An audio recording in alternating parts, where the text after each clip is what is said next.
Memorial Day began on May 30th, 1868, known at the time as Decoration Day. It was designated by General John A. Logan, and it was set aside for the purpose of strewing with flowers or otherwise decorating the graves of comrades who died in the defense of their country during the late rebellion.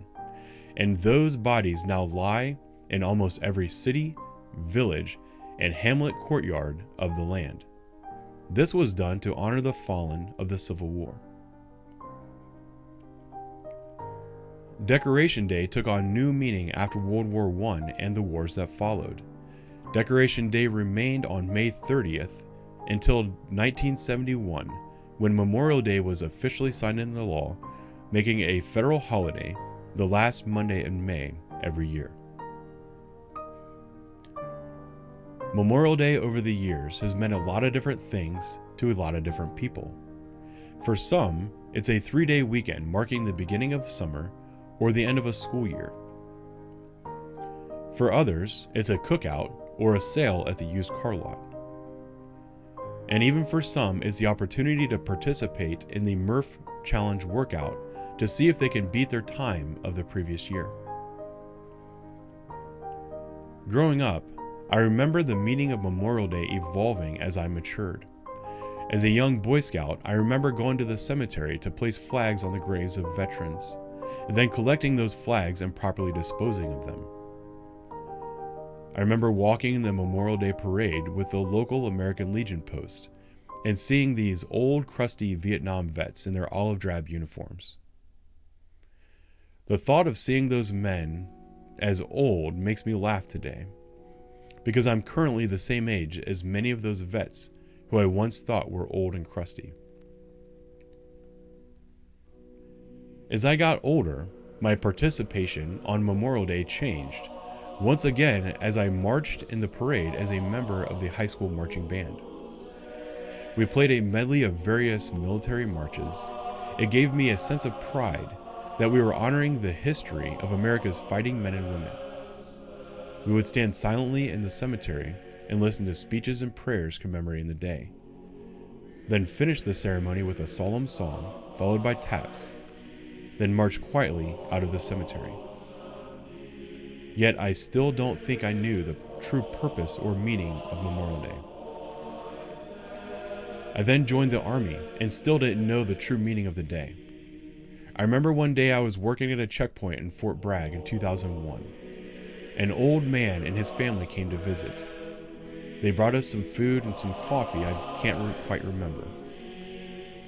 The old man shook the hand of every member of my squad. He told us that he served in the Korean War. He then looked at each of us with tears in his eyes and said, "I love you guys." I shook his hand and said thank you, still not knowing the meaning of the day. I went on to serve multiple combat tours in Iraq. I lost several friends. I even spoke at the memorial service for the man who served as my machine gunner. Yet, I still did not fully comprehend the meaning of Memorial Day. I was young and refused to let the gravity of everything I'd experienced sink in. I remember the day that it hit me.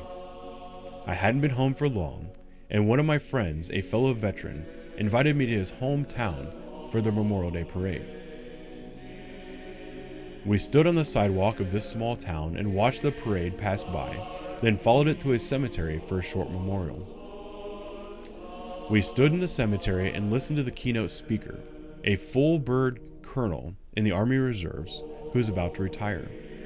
While giving his speech, he talked about his various assignments, and he listed desk job after desk job.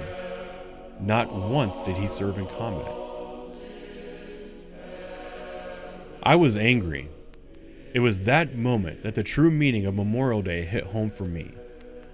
Memorial Day isn't the day we celebrate veterans. It's not a day we thank people for signing up. Memorial Day is a day we set aside for the solemn remembrance of the men and women who not only dedicated their lives to this country, but sacrificed their lives for it. These men and women didn't go out in a blaze of glory like they do in the movies. Many of these men and women spent their last moments on earth full of fear and regret. They were afraid that their friends, their brothers and sisters, would not survive the war. They regretted that they could not do more. We owe them a debt that will never fully be repaid.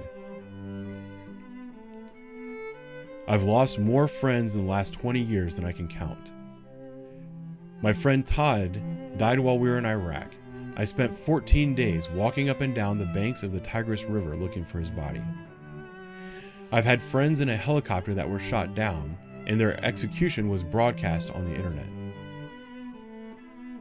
My friend Daniel Crabtree was killed in Iraq on June 8, 2006 by a roadside bomb. I was notified of his death years later when I was looking for a workout and found a CrossFit WOD named in his honor. Memorial Day, for me today, is a day that I live with the regret that I came home and so many of my friends did not. It's a day that I wish I did more to kill more of our enemies so that my friends would still be here. A few years ago, a documentary about World War I was made with colorized footage from the war. The documentary was called "They Shall Not Grow Old." No truer words have ever been spoken.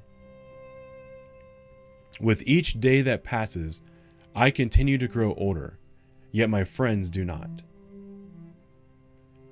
I still remember their faces, full of life and energy. Today is a day that I'm reminded of the debt paid for me that I can never repay.